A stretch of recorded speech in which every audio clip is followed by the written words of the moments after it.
प्यार और शुद्धता का प्रतीक क्यों माना जाता है हंस? ऐसा पक्षी जिसमें होता है देवताओं का वास। भगवान विष्णु ने क्यों लिया हंस अवतार? हंस जो जीवन भर सिर्फ एक ही पार्टनर से करता है प्यार। हंस को मारने पर क्यों मिलती है 3 जन्म तक नर्क की यातनाएं? दोस्तों, सनातन धर्म हमेशा से सभी जीवों को समानता का भाव प्रदान करता आया है। कितना ही निकृष्ट प्राणी हो या कितना ही सर्वोच्च, सबको अच्छे कर्मों के द्वारा मोक्ष की बात कही गई है। हंस के बारे में तो हम सभी ने सुना ही है कि वो सबसे शांत पक्षी है और वो सबसे दूर एकांत में ही वास करता है। पर हम आपको बता दें कि हंस के विषय में हमारे पुराणों और वेदों में भी लिखा है। पुराणों और वेदों में हंस को शांति और शुद्धता का प्रतीक माना गया है। वो पूरे जीवन एक ही पार्टनर के लिए लॉयल रहता है, वो उसके साथ रहे या ना रहे। हंस से जुड़े सभी रहस्यों को आपको बताने जा रहे हैं जो हमारे पुराणों या धर्म में वर्णित हैं। तो इस वीडियो को अंत तक जरूर देखें। हिंदू धर्म में सबको समानता के भाव से सम्मान प्राप्त है। उन्हीं में से एक पक्षी हंस है।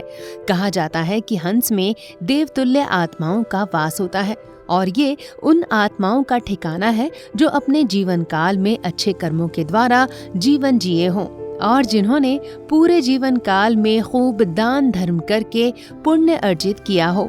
ऐसी दिव्य आत्माएं कुछ काल तक हंस योनि में रहकर एक बार मनुष्य योनि को प्राप्त करती हैं। हंस पक्षी प्यार और पवित्रता का प्रतीक है।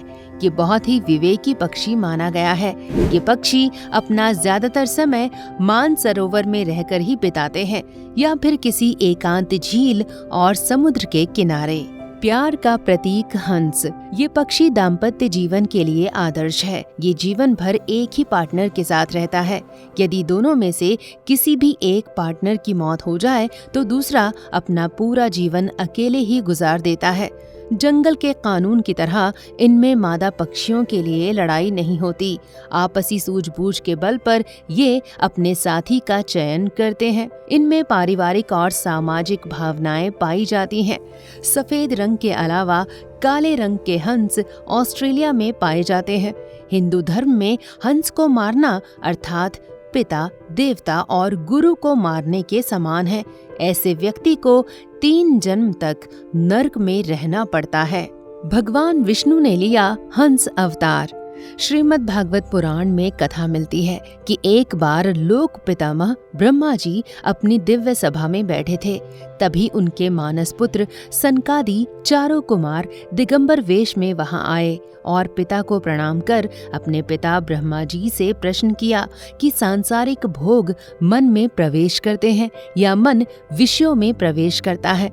इस मन को सांसारिक मोह माया से कैसे अलग करें? मोक्ष चाहने वाला मन सांसारिक भोग विलास से कैसे हट सकता है? क्योंकि मनुष्य जीवन प्राप्त कर यदि मोक्ष की सिद्धि नहीं की गई तो संपूर्ण जीवन ही व्यर्थ हो जाएगा। इन प्रश्नों को सुनकर जब ब्रह्मा जी संकुचित हुए तो उन्होंने श्री हरि विष्णु का ध्यान किया। तब नारायण हंस का अवतार लेते हैं। हंस रूप भगवान के उत्तर से सनकादि कुमारों का संदेह दूर हो जाता है। बिछड़े प्रेमियों को मिलाने वाला पक्षी। महाभारत महाकाव्य में एक कहानी का वर्णन मिलता है।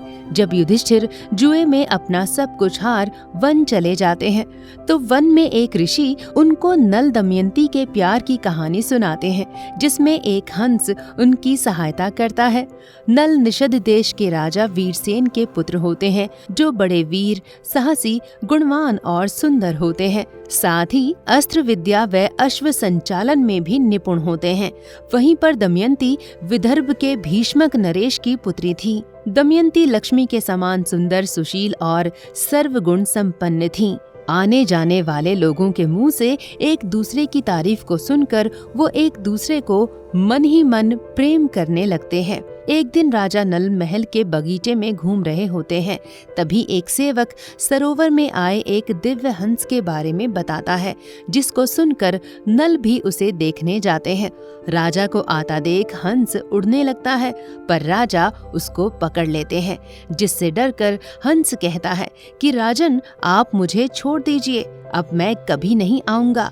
हंस की बातों को सुनकर राजा को दया आ गई। उन्होंने हंस को छोड़ दिया। हंस ने राजा से कहा, महाराज आप बहुत दयालु हैं।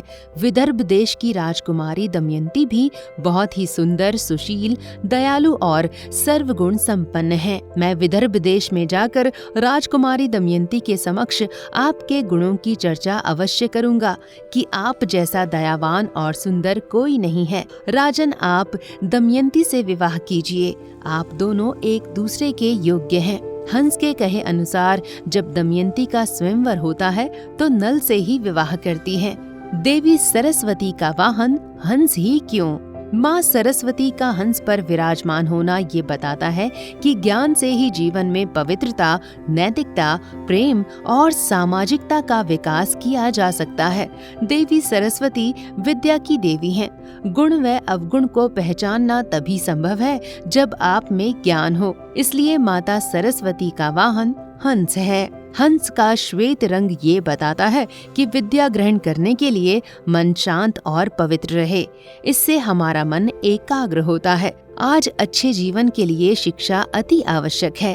अच्छे जीवन के लिए हमें हंस की तरह विवेक रखने की जरूरत है। हंस पवित्र, जिज्ञासु और समझदार पक्षी होता है। ये जीवन पर्यंत एक हंसनी के साथ ही रहता है। परिवार में प्रेम और एकता का ये सबसे श्रेष्ठ उदाहरण है। इसके अलावा हंस अपने चुने हुए स्थानों पर ही रहता है। इसकी खासियत ये भी है कि ये अन्य पक्षियों की अपेक्षा सबसे ऊंचाई पर उड़ान भरता है और लंबी दूरी तय करने में सक्षम होता है। दोस्तों, अगर आपको हमारा ये वीडियो पसंद आया हो तो हमारे चैनल द कर्मा को जरूर सब्सक्राइब करें। साथ ही अपने अमूल्य सुझाव भी दें। धन्यवाद।